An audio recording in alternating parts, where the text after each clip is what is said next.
I'm Miles. I got the chance to talk to Alexandra Tavasoli, the CEO of the Solistra Corporation, an environmentalist chemical engineer, and one of Corporate Knight's top 30 under 30 sustainability leaders for 2019, about her work. Here's our conversation. I just want to get a sense of, in your own words, what you think people most widely recognize you for with regards to your work in leadership and change making in general, really. I don't know what other people recognize me for, but I tend to, like you said, the purpose of the program was or the article was to inspire other people to come into or begin sustainability initiatives and get involved with climate action. I think creating a leadership environment of accessibility is really important. So sometimes a lot of young people can look at initiatives that other people have started and say like, oh, well, you have to be special to do that, or you have to achieve a certain level of education or something to undertake those initiatives, when that's not necessarily true a lot of the time. And so I think just being able to communicate that, when I was 18, I also thought that I would never learn how to do a lot of the science that I've been doing now. And so just being able to instill that faith into young people that they're able to just do their own project if they want to. With regards to getting your own project off the ground, would it be a fair assumption to make that you would have gone through those personal things that you just brought up, being those feelings of, oh, I can't do it, those other people are special? Or do you think off the bat you kind of had this intrinsic feeling of knowing that you could actually accomplish it, what you put your mind to? Oh, no. I mean, I'm sure that some people are lucky enough to sort of be born with that innate confidence. But I definitely was somebody who, it took me a couple of years in university to sort of realize that it was within my powers to sort of take these initiatives forward myself. So I think that's like a growing pain, I guess, that I am trying to get young people to realize sooner so that they can start doing productive things sooner. I'm going to get you to say, if you had to really identify who your people were, and that's within the context of who you consider you do your work for, and for example, just a group of people that you can self-identify with, I guess. I think that our research group at the University of Toronto was really valuable in that respect. So before I was sort of talking about these internal motives that you might have to be able to push yourself to think that you can or can't do a certain project, but having a supportive leader is also sort of instrumental in that. And so I think that Professor Ozen's leadership in the solar fuels group has been really instrumental in that. And as well, the other researchers, Tom Wood, the co-founder of Solistra, all of the people in the solar fuels research group, starting from Jeff Ozen at the top and working its way down, have been really instrumental in making sure that everybody feels supportive in their work. And Jeff especially is quite good at inspiring young people to think that they can go solve the biggest world's problems and that, there's nothing really in their way. What are you going to attest to as being the reason why these people were so instrumental to you? I think just creating an environment where you have the flexibility to sort of explore different ideas freely, and as well the, flexibility to be able to make mistakes, because if you're a young person and you're trying to figure out what your professional life is going to be like, you won't necessarily walk in a straight line, right? So you have to try out a couple different things. They might not work out, and having an environment where you won't be sort of scolded for taking those meandering walkabouts is probably pretty good for that. I want to get a sense of what you consider to be your core values and the things that you at least try to live up to on a daily basis. I try to, I guess, creative thinking would be one of my core values. I really value being able to think in an interdisciplinary way and pull from a wider experience of one's life to inform scientific and technological decisions that are made. Um, Other values that I have. Yeah, I like to try to make sure that our technical, scientific, and engineering decisions are as ethical and in line with humanitarian policies as possible. So that's something that's important to Solistra and myself as well. And yeah, just I guess thinking outside of the box in terms of engineering. I really like it or value it when people have the or feel comfortable enough to share their craziest ideas. I guess is really important to me.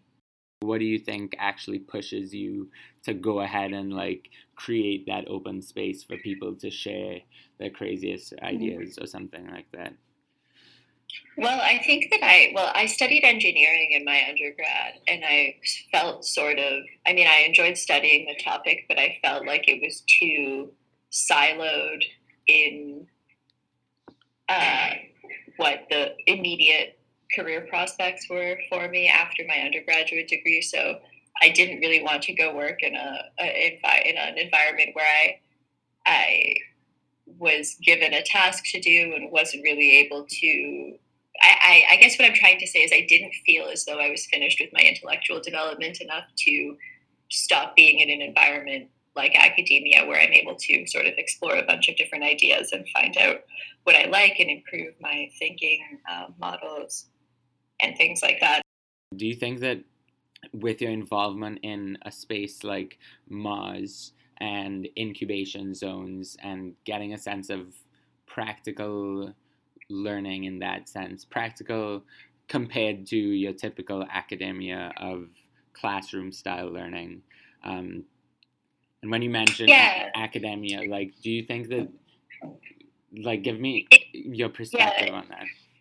It's funny that you mentioned Mars because so when I was in high school and I was trying to decide what I wanted to do with my life and study, I knew that I was interested in sustainability as this like wider issue. But again, it was something that, like you mentioned, that I was interested in and that I didn't necessarily have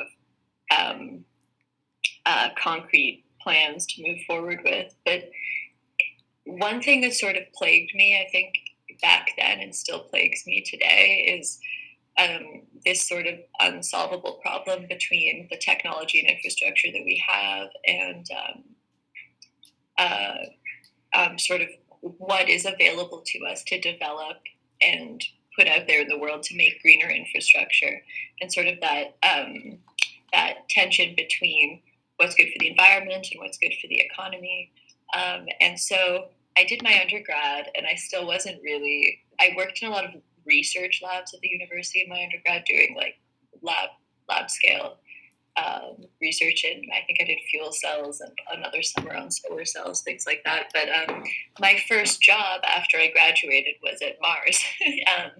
So I used to work at the Advanced Energy Center, which I think is now was absorbed into their partnerships group. But that was my first sort of view into what the Canadian Cleantech startup landscape is like, and sort of gave me a more outwardly facing view from academia as to what the priorities of this wider society were in terms of a community that was trying to deploy sustainable technologies and